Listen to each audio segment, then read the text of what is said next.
Un grand reportage maintenant sur les conséquences inattendues de l'aquaculture. L'élevage de poissons a pour effet de vider nos océans de ses ressources, car c'est avec de la farine de poissons sauvages qu'on nourrit les poissons en captivité. La demande est telle qu'elle est en train de désorganiser l'économie de la pêche en Afrique.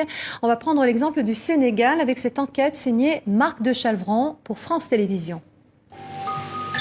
L'aquaculture, en plein boom. Aujourd'hui, la consommation de poissons d'élevage produits dans le monde entier dépasse celle du poisson sauvage. Particularité de cette industrie, les élevages sont nourris à base de poissons sauvages. La farine de poisson, vitale pour l'aquaculture, constitue-t-elle une menace pour nos ressources maritimes? Ça, c'est la farine, oui. Nous avons mené l'enquête au Sénégal, réputée pour être une des mers les plus poissonneuses du monde. En quelques années, une dizaine d'usines de farine de poisson comme celle-ci se sont installées le long de ses côtes.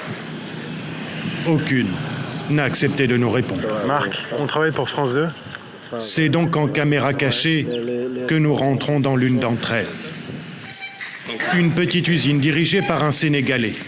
Les stocks sont là, prêts à l'export. Plus de 200 tonnes de farine produite l'année dernière, exportée principalement au Japon. Ça peut servir pour nourrir les poissons. Les poissons, oui. La matière première est là aussi. Des têtes et de la chair d'un petit poisson qu'on appelle la sardinelle. Tout ça va passer à la broyeuse. Installé depuis plus de 10 ans, ce producteur sénégalais a vu des concurrents chinois, russes ou marocains s'implanter dans le pays. Une véritable ruée vers le poisson sénégalais, un sujet d'inquiétude. La pêche, les productions, les débarquements ont un peu baissé, mais la demande est très forte. Le poisson se fait là. Avant, on s'approvisionnait pendant toute l'année, rien qu'à jour. On a commencé à faire les autres contrées, Kayar, par période. Et maintenant, on prend en Casamance, en Gambie et n'importe comment, n'importe quel moment. Obligé d'aller de plus en plus loin pour trouver du poisson. Les pêcheurs de Joal en savent quelque chose. Nous sommes sur le plus gros quai de pêche artisanal du Sénégal et ce matin-là, comme souvent ces dernières semaines, les pêcheurs ont le moral en berne. Aujourd'hui, la pêche n'est pas bonne. Ici, on pêche essentiellement des sardinelles. C'est ce poisson qui est utilisé pour fabriquer la farine. Une partie va partir directement dans les usines. En à peine 10 ans, les exportations de farine de poisson sont passées de 990 à plus de 6200 tonnes par an au Sénégal, multipliées par 6. Et la demande n'est toujours pas satisfaite.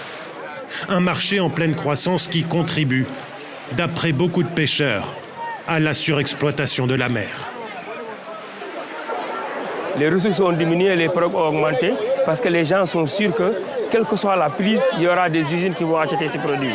On est en train de transformer nos eaux en désert liquide. Les sardinelles sont de plus en plus rares et les conséquences se font déjà sentir. Nous sommes sur le site de fumage de la sardinelle. Une activité traditionnelle au Sénégal.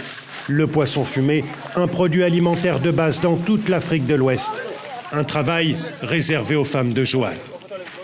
Mais vous le voyez, depuis 5 ans, le site est désespérément vide. Et les femmes, le plus souvent, au chômage technique.